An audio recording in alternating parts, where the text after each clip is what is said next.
చిన్న ఇంజెక్షన్ ద్వారా మోకాలు మరియు నడుము నొప్పులకు దీర్ఘకాలిక పరిష్కారం. డాక్టర్ ప్రకాష్ గుడిపూడి. సంప్రదించండి. Allied's pain and pain management centre, Hyderabad. మిర్యాలగూడలో ఘోర రోడ్డు ప్రమాదం సంభవించింది. లారీ ఢీకోవడంతో కారులో ప్రయాణిస్తున్నటువంటి 5గురు కూడా మృతి చెందడం జరిగింది. వీరంతా కూడా మిర్యాలగూడ ప్రాంతానికి చెందిన వారు. విజయవాడ దైవ దర్శనానికి వెళ్లి తిరిగి వస్తుండగా ఈ ఘటన చోటు చేసుకుంది. మరొక 5 నిమిషాల్లో గమ్యస్థానం ఇంటికి చేరుతారనగా లారీ మృత్యు రూపంలో వచ్చి ఈ ఘటన చోటు చేసుకుందని చెప్పవచ్చు. మృతులు మహేష్, జ్యోతి, అదేవిధంగా వారి కుమార్తె, అదేవిధంగా వారి తోడల్లుడు, అదేవిధంగా అతని కుమారుడు, మొత్తం 5గురు అక్కడికక్కడే మృతి చెందడం జరిగింది. మరొకరి పరిస్థితి విషమంగా ఉంది. మొత్తం 6గురు కారులో ప్రయాణిస్తున్నారు. వీరు ప్రయాణిస్తున్నటువంటి కారు స్విఫ్ట్ కారులో ప్రయాణిస్తున్నారు. ఒక్కసారిగా ఆ యూటర్న్ చేసుకునే క్రమంలో వెనుక నుంచి లారీ వేగంగా వచ్చి ఢీకోవడంతో ఈ ఘటన చోటు చేసుకుంది.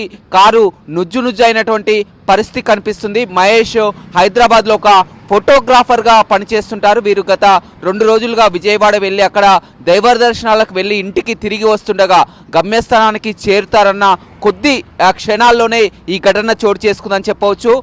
ఈ ప్రమాదంపై కూడా రోడ్ల భవనాల శాఖ మంత్రి కోమటిరెడ్డి వెంకటరెడ్డి దిగ్భ్రాంతిని కూడా వ్యక్తం చేసినటువంటి పరిస్థితి కనిపిస్తుంది. ఏదేమైనప్పటికీ కూడా ఇటీవల కాలంలో హైవేలపై రోడ్డు ప్రమాదాలు చోటు చేసుకుంటున్నాయి. ఒకే కుటుంబానికి చెందిన మొత్తం 5గురు మృతి చెందడం పట్ల ఆ కుటుంబంలో విషాద ఛాయలైతే అలుముకున్నాయని చెప్పవచ్చు. ప్రమాదంలో 2 చిన్నారులు, 2 ఏళ్ల చిన్నారి పాటు 6 ఏళ్ల చిన్నారి, మొత్తం కూడా 2 చిన్నారులు మృతి చెందడం జరిగింది. అదేవిధంగా భార్యాభర్తలు మహేష్, జ్యోతి కూడా అక్కడికక్కడే మృతి చెందినటువంటి ఘటన చోటు చేసుకుంది. అయితే ఆ లారీ కూడా, ఏదైతే ఢీకున్న లారీ కూడా ఆపకుండా వెళ్ళినటువంటి పరిస్థితి. పోలీసులు కూడా ఆచూకీ కోసం గాలిస్తున్నారు. ఏదేమైనప్పటికీ కూడా మిర్యాలగూడలో ఇది ఒక విషాదాన్ని మిగిల్చిందని చెప్పుకోవచ్చు. మరిన్ని వీడియోస్ కోసం ఛానల్ ని సబ్స్క్రైబ్ చేయండి. లేటెస్ట్ అప్డేట్స్ కోసం వాట్సాప్ ఛానల్ ని ఫాలో చేయండి.